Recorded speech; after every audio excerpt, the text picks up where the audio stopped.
चंद seconds में आप देखेंगे साल का सबसे बड़ा शो, सबसे बड़ी पड़ताल। नमस्कार, मैं हूं आपके साथ ऋतिका सिंह। आज हम आपके सामने एक ऐसी स्पेशल इन्वेस्टिगेशन रिपोर्ट लेकर आ रहे हैं जिसका नाम है सूफा।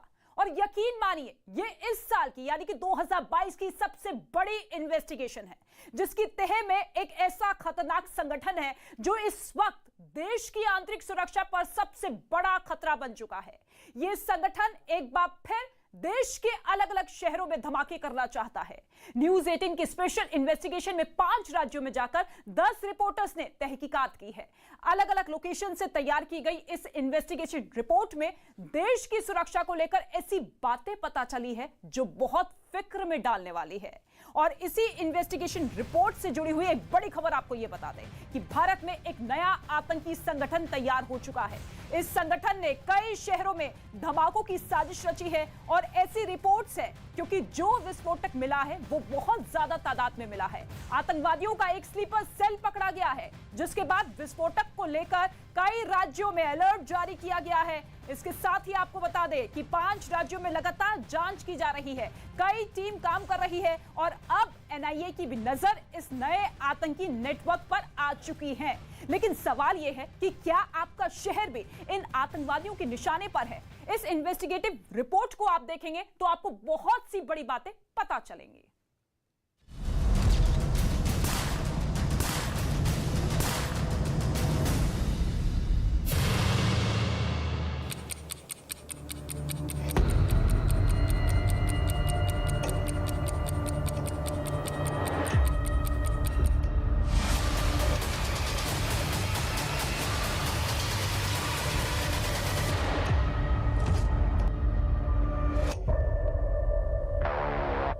विस्फोटक लोड हो चुका था। इस बारूद को अब प्लांट किया जाना था। फिर क्या हुआ? 10 दिनों से यह खबर आपकी टीवी स्क्रीन से दूर थी। खतरा इतना बड़ा है कि निशाने पर हैं देश के कई शहर।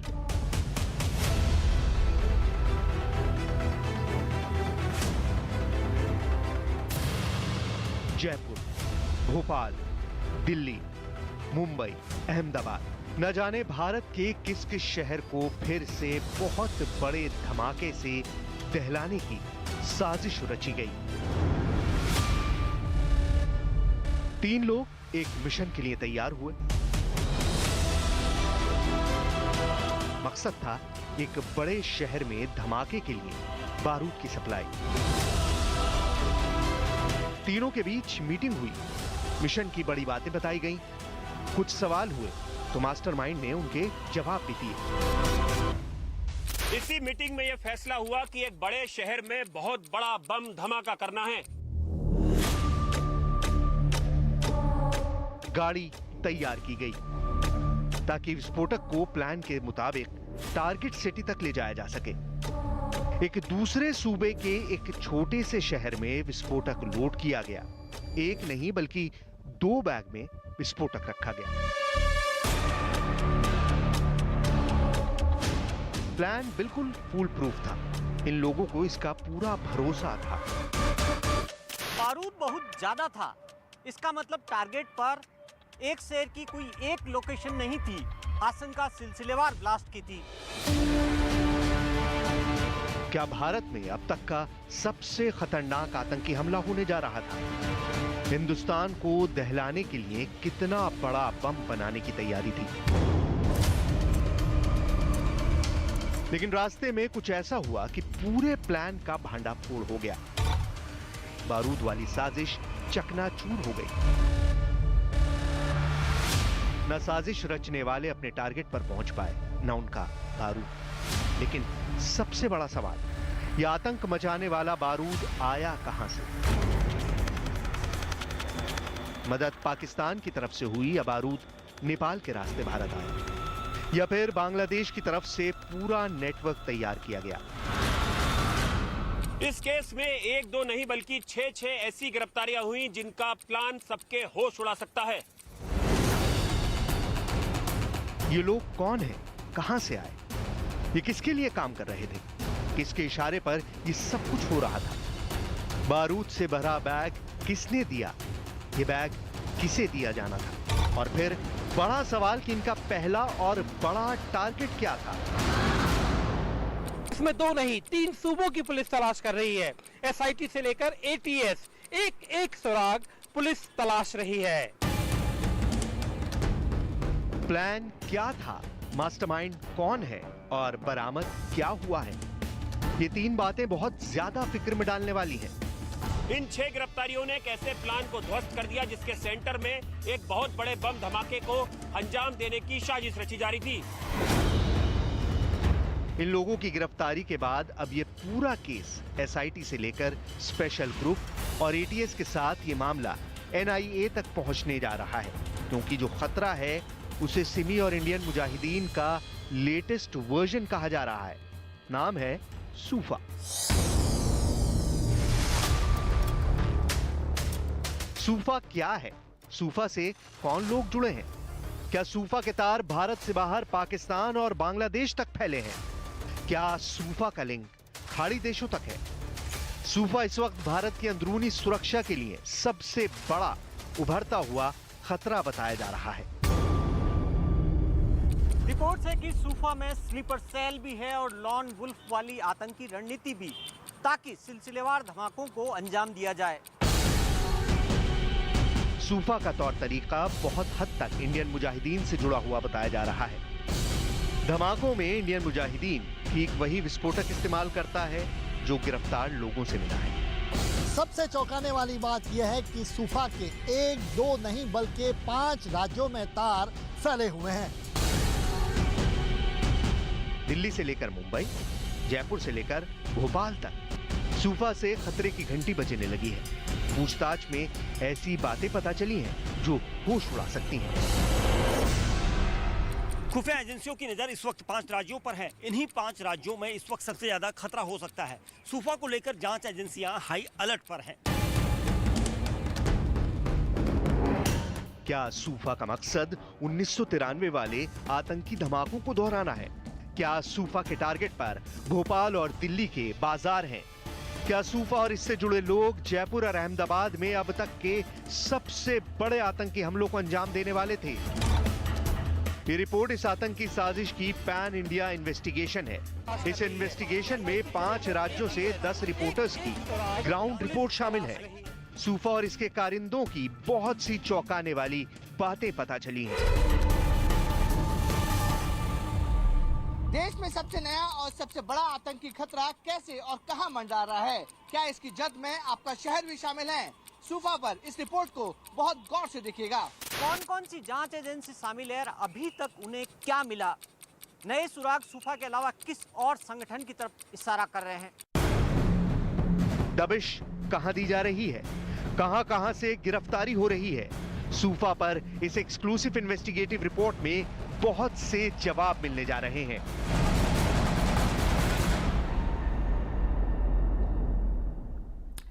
तो सूफा आतंकी संगठन पर परत दर परत चौंकाने वाली बातें खुलती जा रही हैं। सूफा में कौन गिरफ्तार हुआ, कैसे गिरफ्तार हुआ, इसे समझने के लिए आपको अब अगली रिपोर्ट बहुत ध्यान से देखनी चाहिए, क्योंकि इस रिपोर्ट में ही सूफा की मोडस ऑपरेंडी और इसका सबसे बड़ा खतरा छुपा हुआ है। इस आतंकी संगठन से जुड़े और इसकी मदद करने वालों में अब तक 8 लोग पकड़े जा चुके हैं और जल्द ही कई और गिरफ्तारी हो सकती है। सूफा के आतंकी जब गिरफ्तार हुए उससे पहले उनकी पुलिस से 15 मिनट किस पर बात हुई, किस बात पर बहस हुई, यह रिपोर्ट आप देखेंगे तो वजह जानकर आप हैरान रह जाएंगे।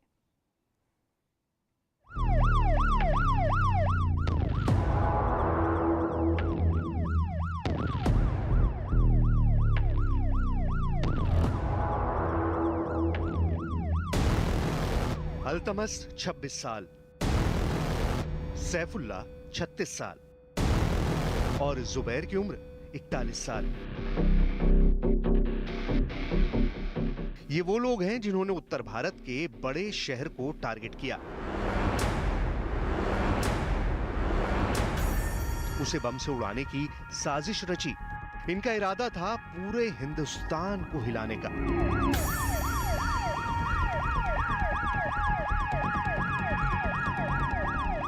यही वो 3 शख्स हैं जो सूफा के लिए काम कर रहे थे और जिनकी गिरफ्तारी सबसे पहले हुई है।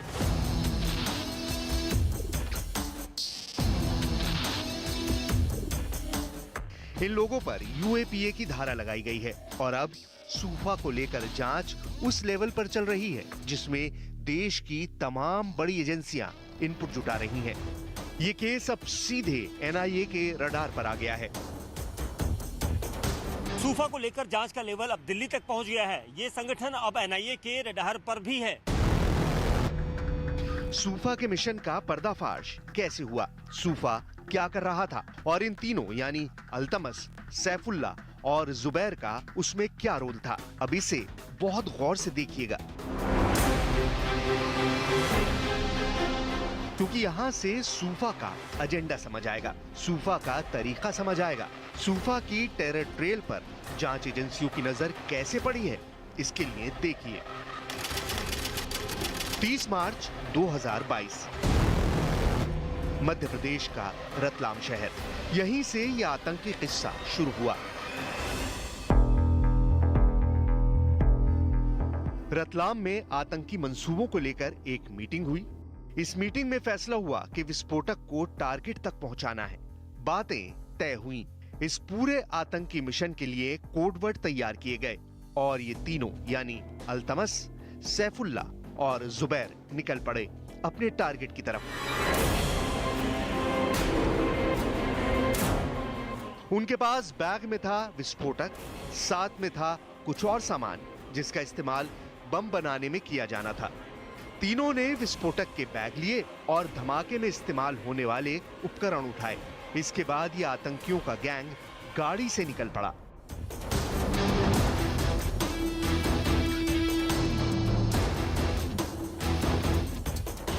सफर लंबा था क्योंकि सूफा का टारगेट बहुत दूर था। सूफा संगठन ने अपना पहला टारगेट बनाया जयपुर शहर, जहां इन लोगों को विस्फोटक पहुंचाना था।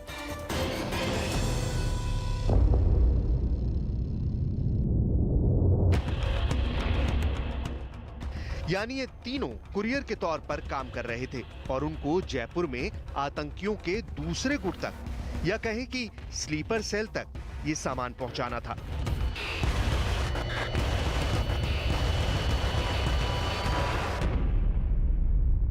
सबसे बड़ी बात सामने आई है कि ये एक बड़ा मास्टर प्लान था जयपुर के अंदर धमाकों का और जयपुर के बाद में देश के दूसरे शहरों में। सूफा के आतंकियों की गाड़ी चलती रही, इस डर के साथ कि कहीं पुलिस चेकिंग में रोका ना जाए, तलाशी ना हो, क्योंकि गाड़ी में 12 किलो विस्फोटक रखने के बाद इनके हाथ पैर भी फूले हुए थे। इन लोगों का सबसे बड़ा मकसद किसी तरह विस्फोटक को जयपुर की चौखट तक पहुंचाना था। अल सूफा संगठन के आतंकी मध्य प्रदेश के रतलाम से कार लेकर जयपुर की तरफ चले। ये दूरी थी 515 किलोमीटर की और सफर था करीब 10 घंटे का। लेकिन राजस्थान में दाखिल होने के बाद करीब 174 किलोमीटर चलते हुए जब ये लोग चित्तौड़गढ़ के निम्बाहेड़ा पहुंचे तब मामले का पर्दाफाश होना शुरू हुआ। रतलाम से निम्बाहेड़ा तक इनकी गाड़ी बिना किसी रुकावट के पहुंची, लेकिन जब इनकी गाड़ी निम्बाहेड़ा इलाके में दाखिल हुई तब एक पुलिस चेक पॉइंट पर इन्हें रोक लिया गया। राजस्थान पुलिस ने इनकी कार को जांच के लिए रोका। कार में 3 लोग सवार थे और तब ये तीनों ही घबरा गए थे। 30 मार्च को राजस्थान के चित्तौड़गढ़ के निम्बहेड़ा के अंदर अगर पुलिस नाकेबंदी के दौरान रतलाम से पहुंची विस्फोटकों से लदी कार को रोकते नहीं और तलाशी में 12 किलो विस्फोटक जब्त नहीं करते और अगर 3 आतंकियों को नहीं पकड़ते तो ये तीनों आतंकी अल्तमश, जुबैर और सैफुल्ला विस्फोटकों से लदी कार को निम्बहेड़ा से लेकर जयपुर पहुंच जाते। जुबैर, अल्तमस और सैफुल्ला तीनों हैरान शक्लो सूरत लेकर पुलिस को देखने लगे। पुलिस ने कहा कि गाड़ी की जांच करनी है और तीनों से फौरन बाहर निकलने को कहा। तब तीनों में से एक ने पुलिस से कहा कि गाड़ी में कुछ भी नहीं है, उन्हें देर हो रही है, पुलिस उन्हें जाने दे। लेकिन राजस्थान की पुलिस नहीं मानी। पुलिस ने फिर सख्ती से कहा कि गाड़ी चेक करानी होगी। इस पर तीनों में से एक ने पुलिस को 5 लाख रुपए रिश्वत देने की पेशकश की। बस यही सुनकर पुलिस का माथा ठनका। राजस्थान के निम्बाहेड़ा और आसपास के इलाकों में अफीम की जबरदस्त खेती होती है। ऐसे में पुलिस को लगा कि अफीम के तस्कर हैं और इसलिए पुलिस को ये ऐसा ऑफर दे रहे हैं। लेकिन जब पुलिस ने सख्ती से इनके सामान की तलाशी लेना शुरू की तो इन्होंने घूस का ऑफर 20 लाख रुपए तक पहुंचा दिया। जब तीनों ने पुलिस को 20 लाख रिश्वत देने का ऑफर दिया ताकि गाड़ी की चेकिंग ना हो, तो पुलिस वाले रकम सुनकर ही चौंक गए और तीनों को गाड़ी से बाहर निकलने के लिए कहा। अब तीनों की तरफ से एक और पेशकश हुई। उन्होंने कहा कि अगर पुलिस तलाशी नहीं लेती है तो मुंह मांगी कीमत चुकाएंगे। बस यहीं पर पुलिस का मूड बिगड़ गया और उसने तीनों को निकालकर जबरदस्ती तलाशी लेनी शुरू कर दी। जब डिग्गी खोली तो कार में 2 बैग रखे हुए थे। दोनों बैग में 6-6 किलो विस्फोटक रखा हुआ था।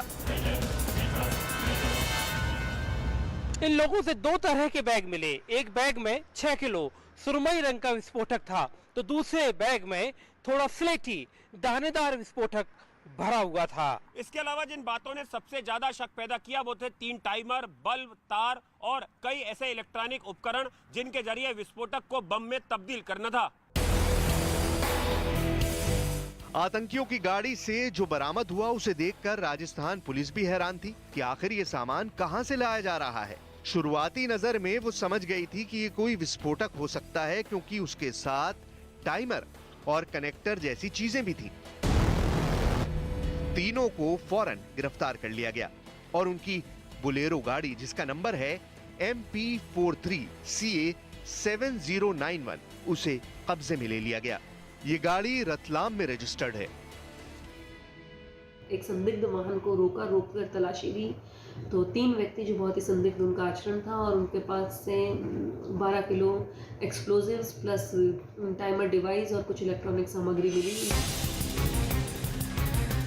कार में सवार अल्तमस, जुबैर और सैफुल्लाह को फौरन हिरासत में ले लिया गया।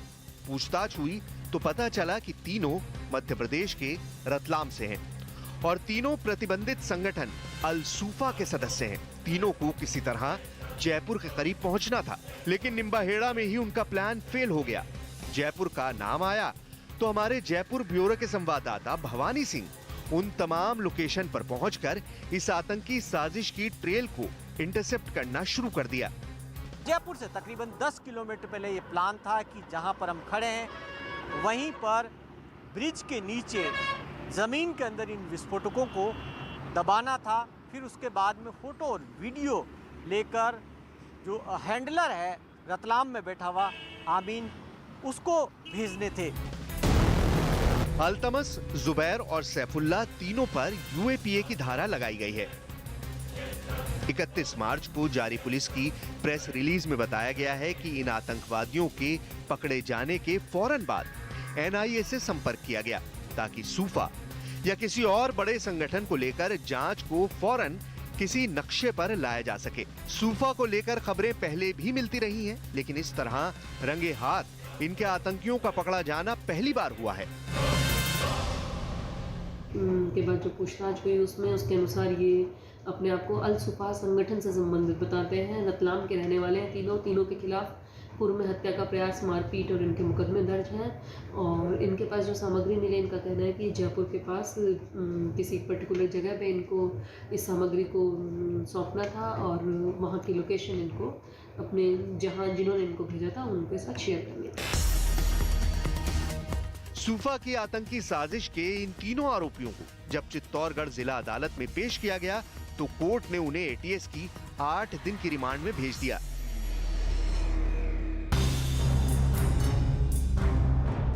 जयपुर से लेकर रतलाम कनेक्शन मिलने के बाद हमारी रिपोर्टिंग टीम ने इसकी डिटेल इन्वेस्टिगेशन करना शुरू किया। NIA क्या कर रही है, दिल्ली में इसकी रिपोर्ट दीपक बिष्ट ले रहे हैं।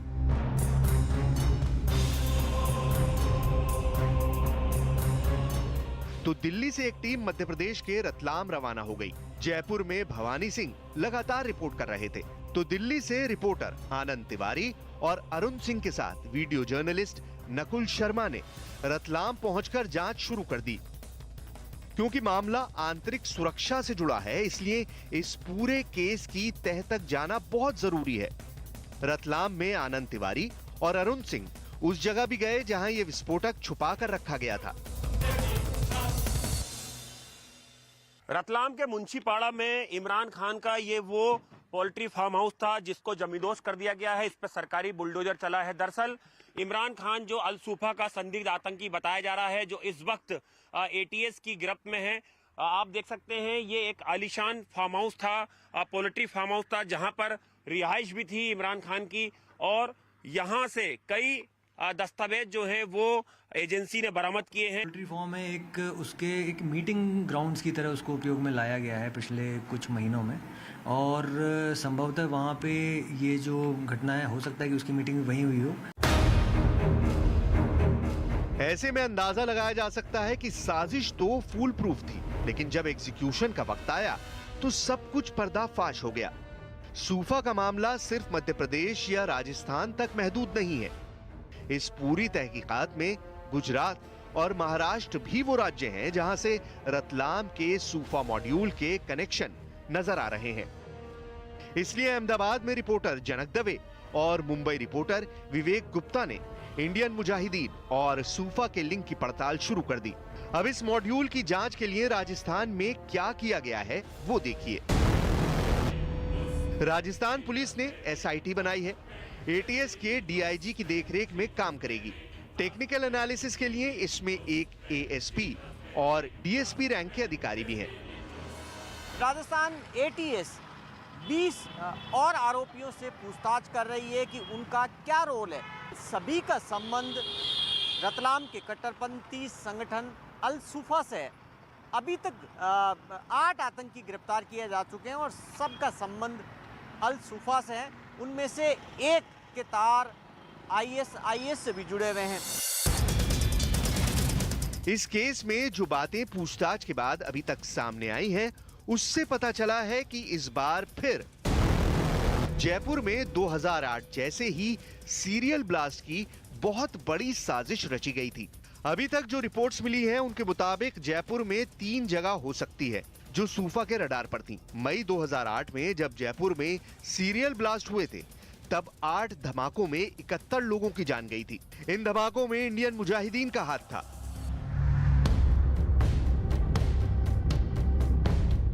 तब नेटवर्क 18 संवाददाता भवानी सिंह जयपुर में ही थे और उन्होंने ही इस खबर को सबसे पहले ब्रेक किया था। उन्हें राजस्थान के इतिहास में वो बहुत बुरा दिन आज भी अच्छी तरह याद है। इसी हवा महल के पास में एक साइकिल पर टिफिन में रखा बम फटा और उसके बाद 12 मिनट के अंतराल के अंदर इस 2 किलोमीटर की परिधि के अंदर 8 बम धमाके हुए, जिनमें 71 लोगों की जानें चली गई। इतनी अधिक मौतों की एक वजह रही इन धमाकों में इस्तेमाल किया गया अमोनियम नाइट्रेट और दूसरी वजह रही भीड़ भाड़ वाली लोकेशन।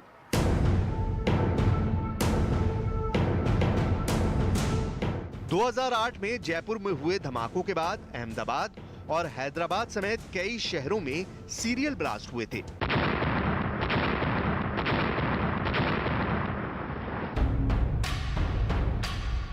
पूरे देश में दहशत का माहौल खड़ा हो गया था। लग रहा था कि कोई शहर सुरक्षित नहीं है। सभी जगह स्लीपर सेल वाले हमले हो रहे थे। बाजारों, बस अड्डों, लोकल ट्रेन और ऐसी तमाम जगहों पर अलर्ट था। जयपुर भी इनमें से एक था। ऐसे में क्या सूफा एक बार फिर जयपुर जैसे धमाकों की साजिश रच रहा था? जो विस्फोटक बरामद हुआ था उसे लेकर जो शक है वो इसी तरफ इशारा कर रहा है।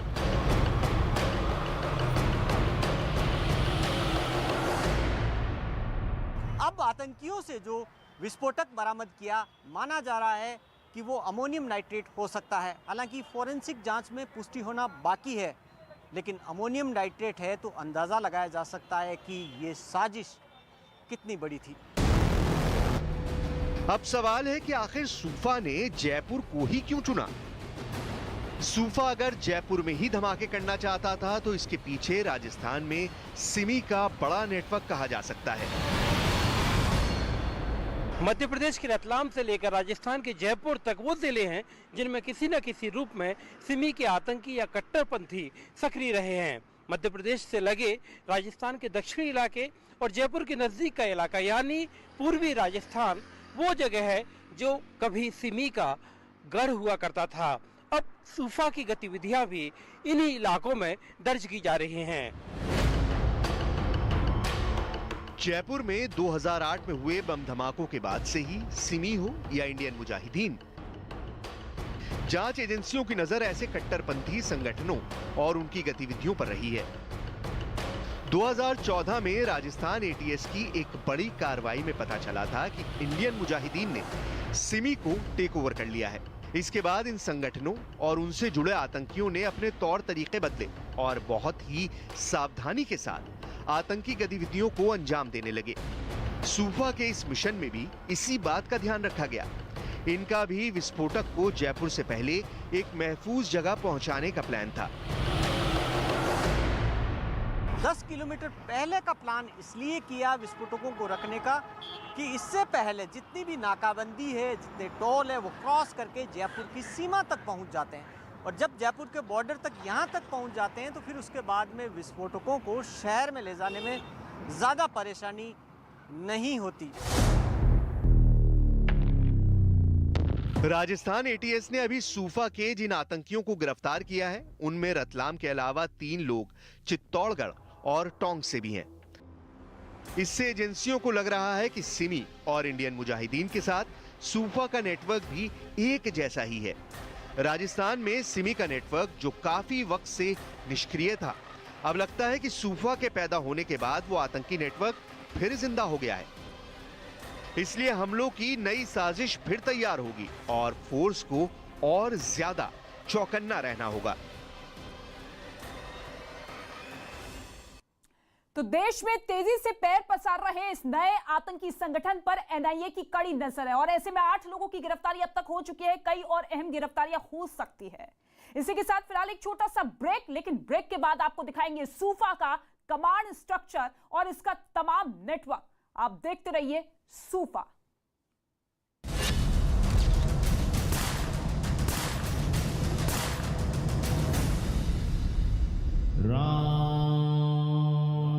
पहली बार टीवी पर देखिए राजा रामचंद्र रूप, श्री राम जय राम, जहां लगता था राम राजा का दरबार, श्री राम का सिंहासन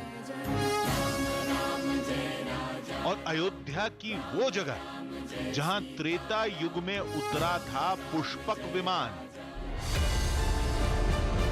श्री राम रूप आज रात 8:57 पर। आरोप लगाया कि इससे पहले 14 मार्च को यूक्रेन की सेना ने डोनेस्क के एक इलाके में इससे हमला किया था जिसमें 17 लोग मारे गए थे। उससे भी ज्यादा बर्बरता बोरोद्यांका में ढाने का दावा कर दिया। अभी वहां रेस्क्यू ऑपरेशन शुरू ही हुआ है और वहां की महज 2 इमारतों के मलबे के नीचे से 26 शव बरामद किए गए हैं। इसलिए खुद यूक्रेन के राष्ट्रपति ने दावा किया कि रूस की सेना ने बोरोद्यांका में जानबूझकर रिहायशी इलाकों को निशाना बनाया, लोगों को उनके मकानों के मलबे में मरने के लिए छोड़ दिया। इसलिए बोरोद्यांका का सच क्या है यह जानने के लिए न्यूज़ 18 खुद वहां पहुंचा और हमारे कैमरे में तबाही का जो मंजर रिकॉर्ड हुआ उसमें हर तरफ खंडहर ही खंडहर बने नजर आए। मकान मलबे में तब्दील दिखे और बड़ी बड़ी इमारतें जिंदा लाश की तरह नजर आईं। एक इमारत तो ऐसी दिखी जिसके रूस के हमले में 2 टुकड़े ही हो गए। उसका एक हिस्सा कालिख में पुता था तो दूसरा बिल्कुल जर्जर हो चुका था, लेकिन बिल्डिंग के बीच का हिस्सा तो बचा ही नहीं। बताया गया कि जब बोरोद्यांका के इस इलाके में हमले का अलर्ट देता सायरन बजा तो कई लोग बिल्डिंग के नीचे बने बंकर में जा छिपे, लेकिन मिसाइल उनके ऊपर आकर ही फट पड़ी। मेरे पीछे एक भारी भरकम बिल्डिंग थी जो बीच से टूट गई है। एक मिसाइल हमले में बीचों बीच बिल्डिंग टूट गई। यूक्रेन का कहना है कि इन इमारतों के आसपास उसकी सेना का कोई अड्डा नहीं था, जिसका मतलब साफ है कि रूस का टारगेट यूक्रेन के निहत्थे लोग ही थे। यही वजह रही कि यूक्रेन के राष्ट्रपति ने दावा किया कि बोरोद्यांका में रूस ने बुचा से भी ज्यादा क्रूरता की। वहां आम लोगों के घरों पर हमले किए गए और 1 हफ्ते तक लोग मलबे में तड़पते रहे, जिनके अब जिंदा होने की उम्मीद न के ही बराबर है। А почались роботи ще й по розбору завалів у Бородянці. Там значно все страшніше. यूक्रेन का कहना है कि अभी तो राहत बचाव का काम शुरू ही हुआ है और बोरोद्यांका में महज 2 रिहायशी इमारतों के मलबे से 26 लोगों के शव बरामद हुए। जैसे जैसे मलबा हटेगा उसके अंदर दफन रूस के कत्लेआम के सबूत परत दर परत बाहर निकलेंगे। असल में एक हफ्ता पहले कीव के पास बुचा शहर से रूस की सेना के कब्जा छोड़ने के बाद वहां सड़क पर आम लोगों के शवों की जो तस्वीरें सामने आई थी, उसके बाद से पूरी दुनिया सन्न है। लेकिन यूक्रेन का कहना है कि जब बोरोद्यांका में रूस के मासूम लोगों पर ढाए गए जुल्मों से पर्दा उठेगा तो बुचा की बर्बरता भी बौनी नजर आने लगेगी। यही वजह रही कि यूक्रेन के communities and territories development minister Oleksiy Chernyshov ने न्यूज 18 से बातचीत में पुतिन को जमकर कोसा। This is a war crime. This is not comparable with a human being. लेकिन बर्बाद इमारतों के अलावा भी हैरान करने वाली कुछ और तस्वीरें न्यूज 18 के कैमरे में रिकॉर्ड हुई। वहां एक बांध के पास यूक्रेन की सेना एक ऑपरेशन चलाती नजर आई, जिसमें पानी के अंदर से ग्रेनेड और छोटी छोटी मिसाइलों जैसे कई हथियार निकलते दिखे। हथियार भी यूं ही पानी के अंदर नहीं फेंके गए थे, बल्कि उन्हें अच्छी तरह छिपाकर डिब्बों में पैक करके पानी में डाला गया था। यूक्रेन का दावा है कि रूस की सेना ने बोरोद्यांका से निकलने की जल्दबाजी में अपने हथियार छिपा दिए ताकि उसके युद्ध अपराध के सबूत ही न बचें। इसी वजह से यूक्रेन का मानना है कि रूस की तैयारी बोरोद्यांका में और भी ज्यादा तबाही मचाने की थी, लेकिन उससे पहले ही उसे मैदान छोड़कर भागना पड़ा। हालांकि रूस जंग की शुरुआत से ही यूक्रेन के आम लोगों को अपना निशाना बनाने से साफ इनकार कर रहा है। उधर यूक्रेन के शहर बुचा में हुए नरसंहार पर नए और चौंकाने वाले दावे हुए हैं। यूरोप के देश लातविया से चलने वाली एक वेबसाइट ने रूसी सेना पर लगे बर्बरता के आरोपों को साबित करने के लिए एक वीडियो जारी किया, जिसे ड्रोन कैमरे के जरिए 23 मार्च से 30 मार्च के बीच रिकॉर्ड किए जाने का दावा किया गया, यानी उस वक्त जब बुचा शहर पर रूसी सेना का कब्जा था। और इस वीडियो में बुचा शहर एक कब्रिस्तान बना दिखा। वहां बीच सड़क पर, सड़क किनारे, फुटपाथ पर हर तरफ शव ही शव पड़े नजर आए। एक शव तो साइकिल के साथ सड़क पर पड़ा दिखाई दिया, यानी जंग के दिन वो आदमी काम पर निकला था लेकिन कभी घर नहीं लौट पाया। हालांकि बुचा की सड़कों पर इस तरह की तस्वीरें दुनिया पिछले कई दिनों से देख रही है, इसलिए इस वीडियो में कुछ नया नहीं है। लेकिन जो नया है वो है इस वीडियो पर लिखी तारीख, जिसके जरिए ये साबित करने की कोशिश की गई कि रूसी सैनिकों ने ही बुचा में लोगों की बेरहमी से हत्या की। वहीं दावा किया जा रहा है कि बुचा नरसंहार की तरह खार्किव में भी तबाही मचाने के लिए वहां पुतिन के रूसिच लड़ाकों की एंट्री करवा दी गई है। ये लड़ाके भी वैगनर ग्रुप से जुड़े भाड़े के हत्यारे हैं, जो इतने खूंखार होते हैं कि अपने दुश्मनों को मारने के बाद उनके कान काट लेते हैं। और ये सब होता है पुतिन के एक इशारे पर। दावा किया जा रहा है कि खूंखार रूसिच लड़ाकों को खार्किव की तरफ भेज दिया गया है, जिसकी कुछ तस्वीरें भी सामने आई। इनमें एक तस्वीर में सैनिकों की वर्दी में भाड़े के ये हत्यारे खार्किव के एक इलाके में डटे दिखे। उनके पास जेड निशान वाली रूसी गाड़ी नजर आई, जबकि एक दूसरी तस्वीर में एक गाड़ी पर ये लड़ाके तैनात दिखाई दिए। बताया गया कि पुतिन के ये किलर इतने जल्लाद होते हैं कि कत्लेआम करने के वक्त बच्चों, महिलाओं और बुजुर्गों को भी नहीं बख्शते, और हत्या करने के बाद निशानी के तौर पर उनके कान काटकर अपने पास रख लेते हैं। इसी बर्बरता की वजह से कान काटने वाली पुतिन की इस प्राइवेट सेना की तुलना हिटलर की नाजी सेना से की जाती है। उधर यूक्रेन ने रूस की सेना पर मारियोपोल में बर्बरता के सबूत मिटाने का आरोप लगाया। बताया गया कि रूस के कब्जे वाले इलाकों से भाग रहे लोगों को जगह जगह रोका जा रहा है, और आरोप है कि रूसी सेना इन लोगों को रोककर उनके मोबाइल फोन की जांच कर रही है, ताकि वो शहर में हुई बर्बादी और बर्बरता की तस्वीरों और वीडियो को डिलीट कर सकें। यही नहीं, जिन लोगों के मोबाइल में रूसी सैनिकों को ऐसी तस्वीरें मिल रही हैं, उन्हें आगे बढ़ने नहीं दिया जा रहा। आरोप है कि बुचा नरसंहार मामले पर संयुक्त राष्ट्र के मानवाधिकार परिषद से बेदखल किए जाने के बाद रूस ने अपनी रणनीति बदली है और उसी के तहत ये कार्रवाई की जा रही है। खबर ये भी है कि यूक्रेन में रूसी सेना द्वारा किए गए जुर्म के सबूत अब भी मिटाने की कोशिश की जा रही है। इस बीच रूस के ताबड़तोड़ हमलों से बचने के लिए वहां के कई इलाकों से लोगों का पलायन जारी है। वहां कुछ लोग अपनी गाड़ियों में तो कुछ बसों के जरिए शहर छोड़ने को मजबूर दिखे। इस बीच रूस ने पहली बार कबूल किया कि इस जंग में उसे भारी नुकसान हुआ और अच्छी खासी तादाद में उसके सैनिक मारे गए। इससे पहले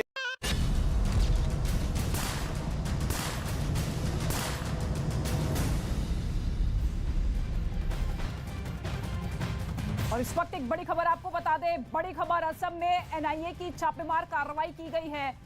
बारपेटा और बोगाई गांव में ये छापेमार कार्रवाई हुई है। 11 जगह बताए जा रहे हैं जहां पर एनआईए की टीम ने छापेमारी की कार्रवाई को अंजाम दिया है। इस वक्त की बड़ी खबर, अलकायदा की साजिश में छापेमार कार्रवाई एनआईए की टीम करती हुई दिखाई दी है। 11 जगहों पर ये कार्रवाई की गई है असम में। इस वक्त की बड़ी खबर, एनआईए की छापेमारी कार्रवाई हुई है 11 जगहों पर। सबसे बड़ी कार्रवाई असम में एनआईए की टीम करती हुई दिखाई दे रही है। बारपेटा और बोगाई गांव में एनआईए की टीम ने छापे मारे हैं। 11 जगहों पर एक साथ छापेमारी की गई है एनआईए की तरफ से। अंसारुल्लाह बांग्ला टीम की तहकीकात इस वक्त की जा रही है। इसके साथ ही अलकायदा की साजिश में भी छापेमारी की गई है एनआईए की तरफ से।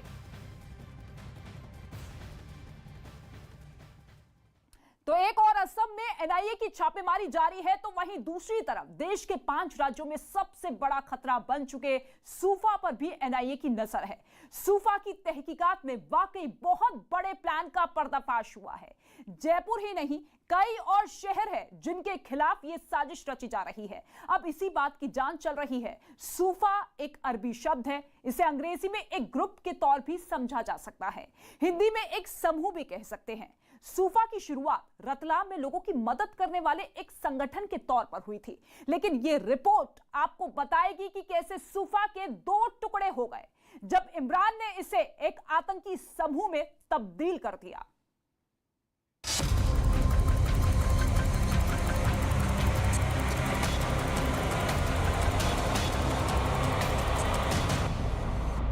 सूफा का खतरा, उसका एजेंडा और उसके आतंक का नेटवर्क।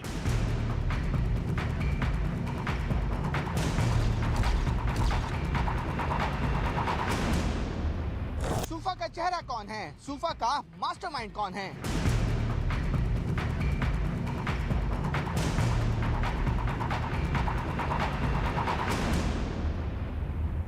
सूफा की सबसे बड़ी कड़ी इसी स्पेशल इन्वेस्टिगेशन में मिली है।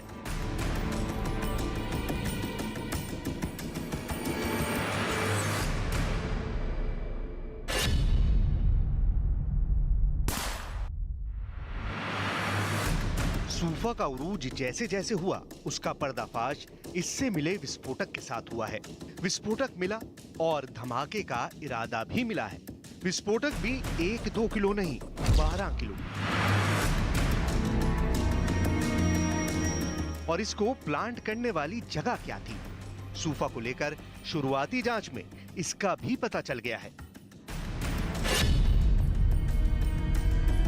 3 आतंकी रतलाम से 12 किलो विस्फोटक और बम बनाने का जखीरा लेकर वाया निम्बेड़ा होते हुए जयपुर के लिए रवाना हुए।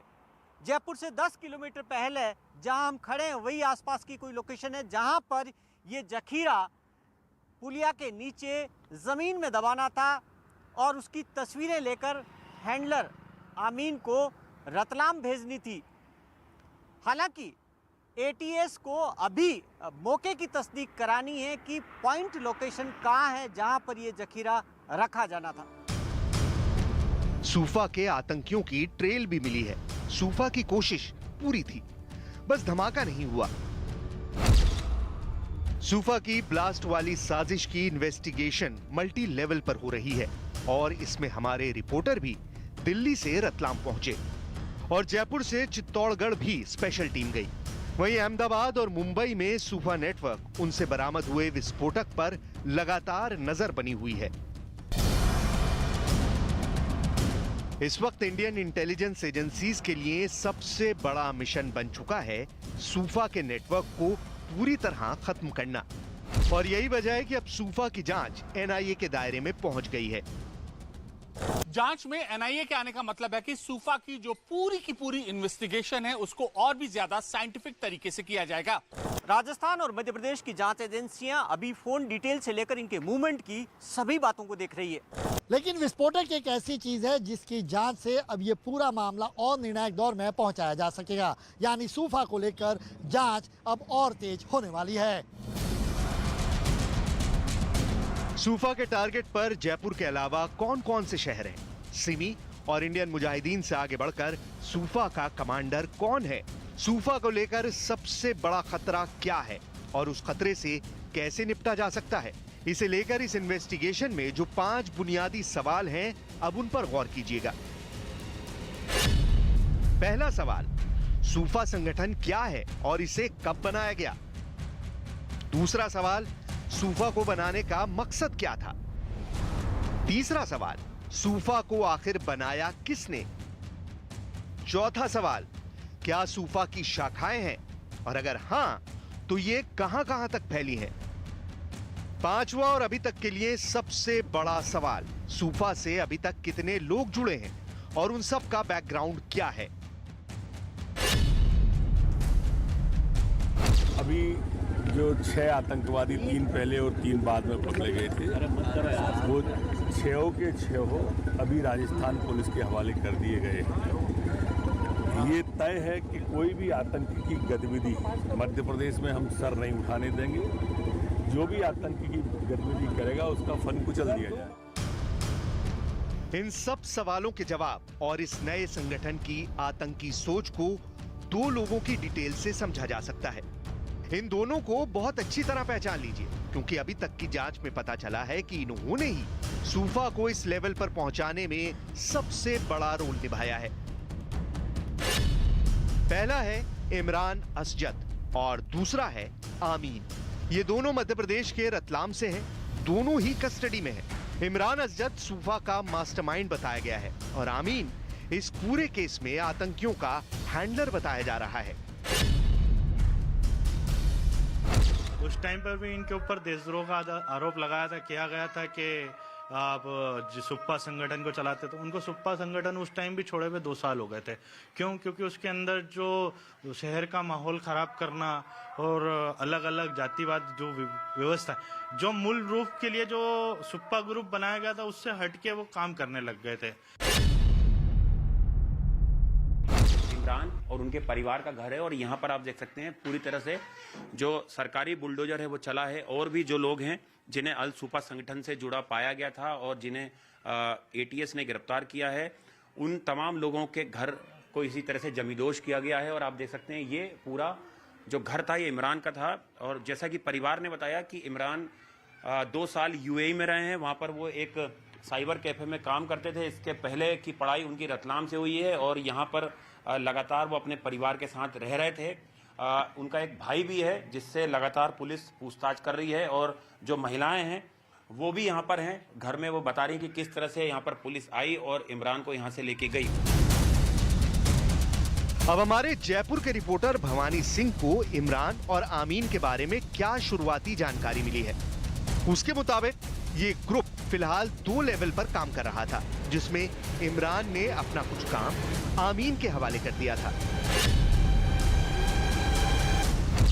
अल सूफा का जो सरगना है इमरान, वही मास्टरमाइंड माना जाता है और इसमें हैंडलर का काम कर रहा था आमीन, वो भी अल सूफा से जुड़ा हुआ है। और 2 अलग अलग टीमें काम कर रही थी। एक टीम जिसका काम ये था कि जो आरडीएक्स है वो जयपुर तक पहुंचाना था, छुपाना था, उसके बाद में उसकी रिकॉर्डिंग करके वीडियो के माध्यम से भेजना था आमीन तक। सूफा के आतंकवाद का कमांड स्ट्रक्चर कुछ ऐसा है। सूफा का मास्टरमाइंड इमरान पूरे ग्रुप को कंट्रोल करता था। उसके नीचे आमीन ग्रुप के मेंबर्स को दिशा निर्देश देता, जो उसने जयपुर में विस्फोटक पहुंचाने के लिए भी दिए थे। यानी आमीन सेकंड इन कमांड के तौर पर सूफा का काम कर रहा था। दूसरी एक आतंकियों की टीम थी जिसका ये काम था कि जो बॉम्ब तैयार हुए उनको प्लांट करना था और फिर धमाके को अंजाम देना था। और इस पूरे घटनाक्रम का भी वीडियो आमीन को भेजना था। यानी कि हैंडलर आमीन पूरे इस घटनाक्रम को हैंडल कर रहा था, निर्देश दे रहा था। लेकिन जो मास्टरमाइंड है वो इमरान माना जाता है और एक असद, ये 2 माने जाते हैं। लेकिन अभी जो एजेंसियां जांच कर रही है उसमें ये आशंका ये भी है कि इसके पीछे और भी कोई बड़ा आतंकी संगठन हो सकता है।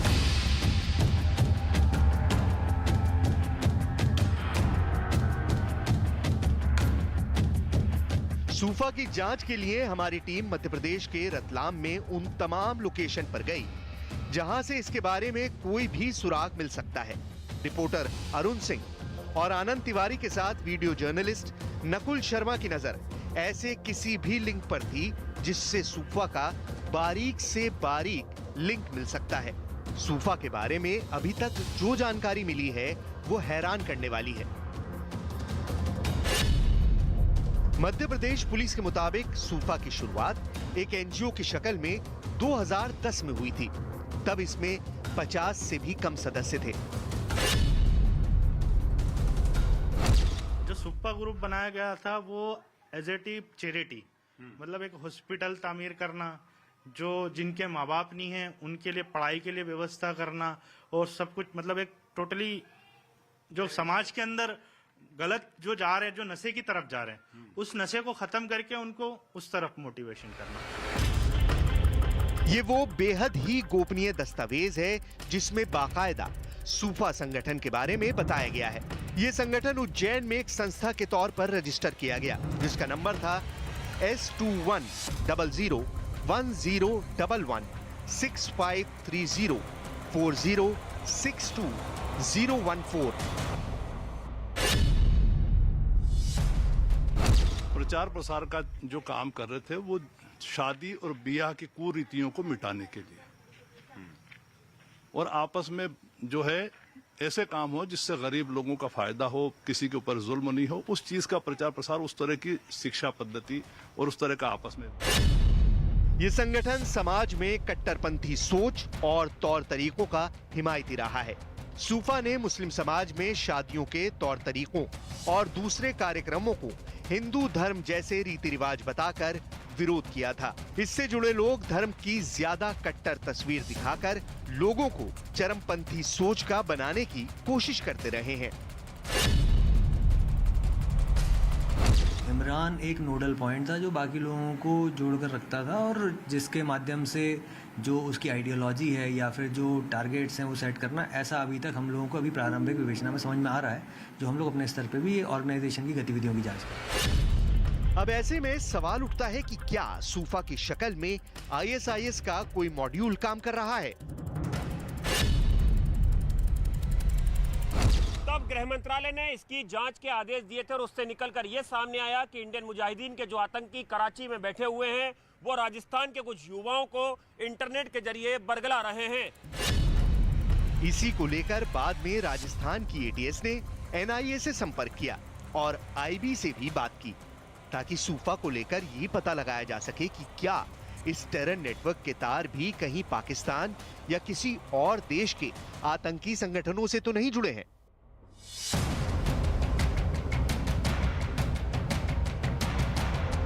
अब तक हुई गिरफ्तारियों के बाद सूफा संगठन की जो हिस्ट्री निकलकर सामने आ रही है, उसने इसके इरादों को लेकर बड़ी फिक्र पैदा कर दी है। सूफा नाम का संगठन पहली बार 2014 में क्राइम वाली खबरों की सुर्खियां बना, जब रतलाम में कांग्रेस के एक स्थानीय नेता को गोली मारी गई और उसके बाद शहर में हिंसा हुई। बाद में रतलाम में ही बजरंग दल के एक स्थानीय नेता कपिल राठौर की उसी के होटल में हत्या कर दी गई। उसके एक साथी का भी मर्डर हुआ।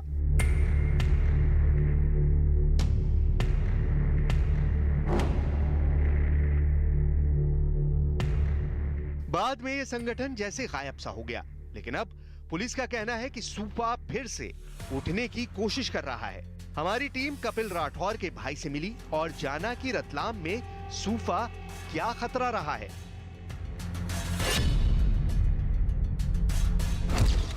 इस वक्त हम मध्य प्रदेश के रतलाम जिले में मौजूद हैं और ये वही महू चौराहा है, बस स्टैंड, जहां पर जो बजरंग दल के नेता कपिल राठौर है, उनकी ये शॉप थी। 2014 में शाम के वक्त जो अल सूफा संगठन, आतंकी संगठन जिसका नाम एक बार फिर से उभरा है, उसके 3 सदस्य यहाँ पर आते हैं, जिसमें हाल में जो राजस्थान से ATS ने जो आतंकियों को गिरफ्तार किया उसमें एक सैफुल्ला नाम का जो संदिग्ध आतंकी था वो उस वक्त भी मौजूद था।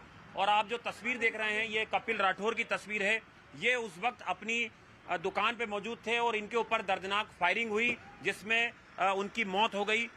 इनके जो भाई हैं वो इस वक्त हमारे साथ यहाँ पे मौजूद हैं। आप देख सकते हैं ये बजरंग दल के नेता थे कपिल राठौर, जिनकी दर्दनाक मौत हुई थी। और जो पुलिस से जानकारी मिल रही है कि जो अल सूफा जो आतंकी संगठन है, दरअसल ये इंडियन मुजाहिदीन और सिमी जो संगठन शायद लोग समझते हैं कि वो खत्म हो चुके हैं, लेकिन अभी भी ये दोनों संगठन जिंदा हैं और उनकी सरपरस्ती जो है वो सीधे तौर पर पाकिस्तान ISI के साथ है। वहाँ किसी को गोली लगती है नगर निगम में, पता नहीं किसने मारी है, कारण नहीं पता है, लेकिन यहाँ उसका रिएक्शन देते हैं। ये किस कारण से? क्योंकि ये सिर्फ एक हिंदू नेता थे गौ हत्या के विरोध में काम करते थे, लव जिहाद के विरोध में काम करते थे, किसी से कोई आपसी रंजिश नहीं थी। बाद में वहाँ गोली चलाने वालों को पता चलता तो उनका आपसी विवाद था, तो यहाँ घटना को अंजाम क्यों दिया गया? ये जो सैफुल्ला पकड़ा गया है अभी हाल में निम्बा हेड़ा से राजस्थान के, वो भी उस वक्त मौजूद था, उस पे भी चार्ज लगे थे और वो क्या उस समय छूट गया था, जिसके बाद अब ये फिर से पकड़ाया है? जी, इसमें पुलिस प्रशासन की पूरी लापरवाही रही है उसको, जिस कारण से वो उससे कोर्ट से बरी हो गया है। बाकी सभी को उसमें सजा हुई है और आजीवन सजा काट रहे हैं वो। राजस्थान एटीएस इस वक्त मध्य प्रदेश की पुलिस के साथ लगातार संपर्क में है। साथ में दूसरे पड़ोसी राज्यों को भी पूरी जानकारी दी गई है ताकि सूफा के मॉड्यूल को लेकर अगर कोई नई बात है तो वो सबके सामने आ सके। इनमें इमरान की हर लोकेशन पर हमारी टीम गई और उसके बारे में जानकारी जुटाई गई। 2015 में इमरान और उसके साथियों वसीम अनवर और रिजवान पर देशद्रोह का मुकदमा दर्ज हुआ था। उसके रतलाम के मकान नंबर 230 मोहन नगर में घर की तलाशी ली गई तो किताबों के बीच कुछ कारतूस मिले। भारत के खिलाफ जिहाद छेड़ने से जुड़े कुछ कागज मिले, ऐसा मध्य प्रदेश पुलिस का दावा है। इसके बाद उस पर आर्म्स एक्ट समेत कई धाराओं में मुकदमा दर्ज हुआ था। रतलाम में इन्वेस्टिगेशन के दौरान हमारी टीम इमरान और आमीन के परिवार और उनके रिश्तेदारों से भी मिली और जाना कि ऐसा आखिर क्या था जिसकी वजह से सूफा संगठन एक आतंकवादी मानसिकता के साथ आज देश के लिए खतरा बन गया है। सूफा और इसके आतंकी नेटवर्क का उदयपुर कनेक्शन सामने आया है। टोंक से मुजीब नाम के एक शख्स को पकड़ा है जो गाइड का काम करता है। इसका रोल क्या है ये अभी साफ नहीं है, लेकिन उदयपुर वो जगह है जहां पर निम्बेड़ा, रतलाम, मंदसौर, नीमच और जावरा के अपराधी फरारी काटने के लिए आते हैं। इसे ही उदयपुर नेटवर्क कहा गया है। सूफा की जांच जैसे जैसे बढ़ेगी तो बहुत सी बातें पता चलेंगी। इमरान और आमीन ने जिस आतंकी संगठन को इतने सालों में खड़ा किया उसे लेकर 5 नए और सवाल उठेंगे। पहला कि क्या सूफा शुरू से आतंकी गतिविधियों में शामिल रहा है? दूसरा, अगर शुरू से इसका मकसद आतंकवाद फैलाना था तो क्या इंटेलिजेंस इस मामले में फेल रही? तीसरा सवाल, जो 12 किलो विस्फोटक मिला वो रतलाम तक कैसे पहुंचा? इसमें कौन कौन शामिल था? सप्लाई रूट क्या था? चौथा सवाल, क्या सूफा को बनाने में किसी और आतंकी संगठन का हाथ तो नहीं है? पांचवा और सबसे बड़ा सवाल कि सूफा को फंडिंग कहां से होती रही है? के आतंकवादी और इनके अलग अलग कनेक्शन दोनों के मिले हैं, पर अभी कुछ भी कहना मेरे ख्याल से ये एक संवेदनशील मामला है, थोड़ा जल्दबाजी। लगातार चाहे भोपाल के हों चाहे रतलाम के हों, जहाँ के भी हों, ये सभी केस एक साथ सौंप दिए जाएंगे। अब इस केस की जांच गुजरात और महाराष्ट्र की तरफ भी बढ़ गई है और वहां से ऐसे इनपुट मिलने की संभावना है जो बताएगा कि इस टेरर ग्रुप के तार कहां तक जुड़े हुए हैं, क्योंकि वहीं सिमी और इंडियन मुजाहिदीन के कई मॉड्यूल एक्टिव रहे हैं। सूफा के आतंकियों से मिला 12 किलो अमोनियम नाइट्रेट इसके इंडियन मुजाहिदीन या सिमी वाली स्ट्रैटेजी पर जोर देता है। इंडियन मुजाहिदीन और सिमी से जुड़े जो केस हैं उसमें हमेशा अमोनियम नाइट्रेट का इस्तेमाल सामने आया है और इन दोनों संगठनों की तरफ से कभी आरडीएक्स का इस्तेमाल नहीं किया गया। यही वजह है कि सूफा के पीछे इन्हीं दोनों संगठनों वाली मॉडस ऑपरेंडी सामने आ रही है, ऐसा जांच एजेंसियां दावा कर रही हैं। 2011 को मुंबई के जावेरी बाजार के इसी खाऊ गली में शाम के तकरीबन 5 से 5:30 के आसपास इतनी ज़्यादा कंजस्टेड गली में भीड़ भाड़ वाले इलाके में कोई शख्स आता है और जहाँ पर ये 2 व्हीलर जो पार्किंग देख रहे हैं वहाँ पर साइकिल से या जो 2 व्हीलर है उसकी वहाँ पर वो पार्क कर देता है। पार्क करने के बाद वो शख्स यहाँ से चला जाता है। ठीक 6:30 बजे के आसपास एक बड़ा धमाका होता है और उस धमाके में तकरीबन सिर्फ मुंबई के जावेरी बाजार इलाके में 12 से 13 लोगों की मौत हो जाती है। 11 जुलाई 2011 में इंडियन मुजाहिदीन के आतंकियों ने मुंबई शहर में 3 बम धमाके किए थे जिसमें 26 लोगों की मौत हो गई थी और सैकड़ों लोग घायल हो गए थे। इन सभी बम धमाकों में आतंकियों ने अमोनियम नाइट्रेट से बने आईईडी बम का ही इस्तेमाल किया था। ये सभी बम साइकिल या फिर टिफिन में फिट किए गए थे। एक शख्स से हम बात करेंगे जो इस पूरे मामले का आई विटनेस था। यहाँ पर भेलपुरी की इनकी दुकान है, यहाँ पर ये भेलपुरी दुकान लगाते हैं। अभी भी 2011 में भी ये इसी तरह की पापड़ और भेलपुरी दुकान लगाते थे और अभी भी लगा रहे हैं। इस पूरे बम धमाके में वो बुरी तरह घायल हुए तो इधर ही खड़ा था जगह पे बना रहा था पापड़। अचानक हुआ धमाका। किस जगह होता है बता सकते हैं? उधर हुआ था, बाइक के पास पूरा फैल गया था। तो आपको भी चोट लगी थी? हाँ, पूरा हाथ जल गया था, पूरा फेस जल गया था। जो हाथ जले हुए हैं वो उसी समय के हैं। ओके, अगर मैं अपने कैमरे से बोलूँ तो अभी से देखिए, ये जो इंजरीज हुई थी उसके निशान अभी भी आप साफ तौर पे देख सकते हैं। आपके कान में भी चोट लगी थी? कान पे बाई साइड में लगा। ये पूरा जल गया था? हाँ, इसलिए इस साइड से हुआ तो ये पूरा फेस एक तरफ का पूरा जल गया था। ओके, तो ये इसमें आपके मालिक की भी डेथ हो गई थी? हाँ। गुजरात में ऐसे ही गुट यानी इंडियन मुजाहिदीन और सिमी का क्या रोल रहा है, इसे भी समझना जरूरी है। जनक दवे ने अहमदाबाद से क्या रिपोर्ट भेजी है वो देखिए। अहमदाबाद को दहलाने के लिए इंडियन मुजाहिदीन ने 26 जुलाई 2008 को सिलसिलेवार धमाके किए। इन धमाकों में सबसे बड़ा धमाका अहमदाबाद सिविल अस्पताल के ट्रॉमा सेंटर के बाहर यानी बिल्कुल इसी जगह पर हुआ। ये धमाका डेडली कॉम्बिनेशन वाला था, एमोनियम नाइट्रेट और गैस सिलेंडर। इस धमाके में 37 लोगों की जान चली गई थी। हालांकि अहमदाबाद क्राइम ब्रांच ने ज़्यादातर आतंकियों को पकड़कर इंडियन मुजाहिदीन की कमर तोड़ दी थी। हालांकि जेल में रहकर भी आतंकी इस तरीके की आतंकी घटनाओं की श्रृंखला को आगे बढ़ाना चाहते थे। तभी तो जेल से भागने की कोशिश भी की, लेकिन वो नाकामयाब रही और उसके बाद सूफा का जन्म हुआ। इंडियन मुजाहिदीन की जो कमियां थी उससे सबक लेते हुए सूफा ने ऐसे मॉड्यूल बनाए कि एक मॉड्यूल अगर पकड़ा भी जाता है तब भी दूसरा मॉड्यूल में रहे लोगों की गिरफ्तारियां ना हो। लिहाजा सूफा की गंभीरता को गुजरात एटीएस ने भी समझा है और आरोपियों से पूछताछ भी की है। और अभी तक जो पता चला है उसके मुताबिक जिस तरह इंडियन मुजाहिदीन में भटकल मॉड्यूल था, ऐसे ही इस केस में शेरानीपुरा मॉड्यूल था। सभी आरोपी एक ही जगह से ताल्लुक रखते हैं।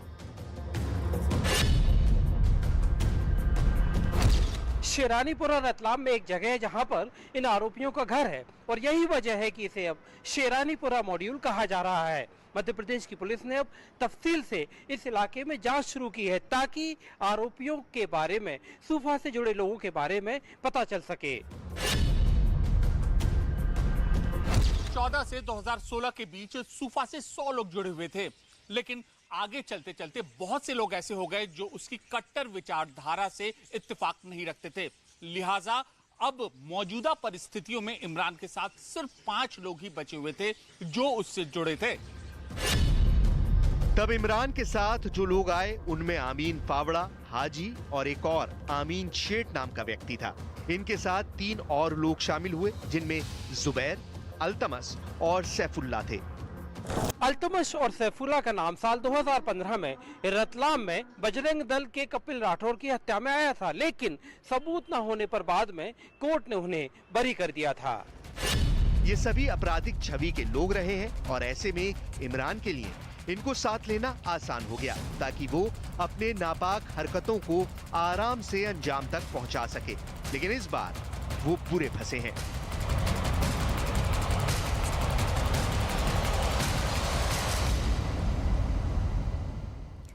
सूफा वाकई एक चुनौती है, ये नया खतरा है। सूफा को लेकर जांच अभी और तेज होगी और इसी जांच पर हमारी इन्वेस्टिगेशन टीम की भी इस पर बराबर नजर बनी रहेगी।